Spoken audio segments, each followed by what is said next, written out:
the greatest threat facing the world today is the marriage between religious fundamentalism and the weapons of mass destruction.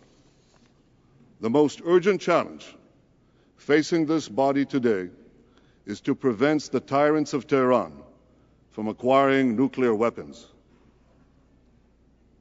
Are the members of the United Nations up to that challenge? Will the international community confront a despotism that terrorizes its own people as they bravely stand up for freedom?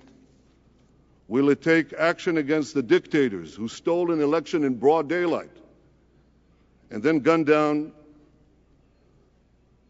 Iranian protesters who died in the sidewalks on the street choking in their own blood? Will the international community thwart the world's most pernicious sponsor and practitioner of terrorism? Above all, will the international community stop the terrorist regime of Iran from developing atomic weapons, thereby endangering the peace of the entire world? Rather than condemning the terrorists and their Iranian patrons, some here in the United Nations have condemned their victims. Hamas fired those rockets from Gaza on nearby Israeli citizens. Thousands of missiles, mortars, hurling down from the sky on schools, on homes, shopping centers, bus stops. Year after year, as these missiles were deliberately fired on our civilians, not a single, not one UN resolution was passed condemning those criminal attacks. We heard nothing, absolutely nothing, from the UN Human Rights Council, a misnamed institution if there ever was one. In 2005, hoping to advance peace, Israel unilaterally withdrew from every inch of Gaza. It was very painful.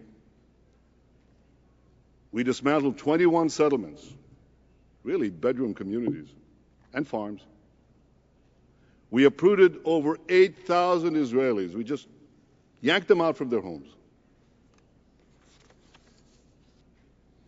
We did this because many in Israel believed that this would get peace.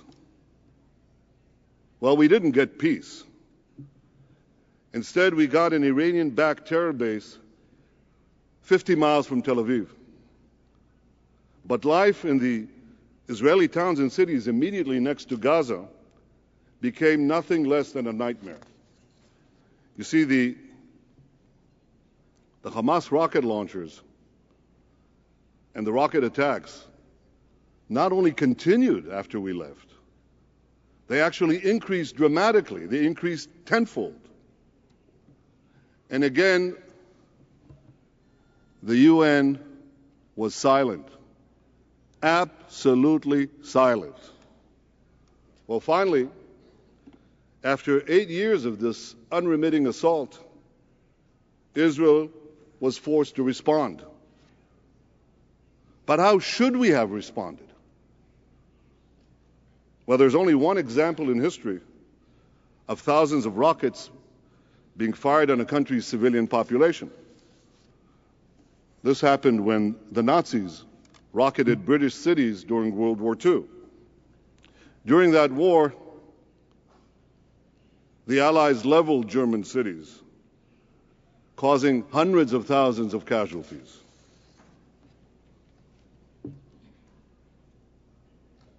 I'm not passing judgment. I'm stating a fact. A fact that is the product of the decision of great and honorable men, the leaders of Britain and the United States, fighting an evil force in World War II. It is also a fact that Israel chose to respond differently. Faced with an enemy committing a double war crime of firing on civilians while hiding behind civilians, Israel sought to conduct surgical strikes directed against the rocket launchers themselves. Never has a country gone to such extraordinary lengths to remove the enemy's civilian population from harm's way. Yet faced with an absolutely clear-cut case of aggressor and victim, who do you think the United Nations Human Rights Council decided to condemn? Israel.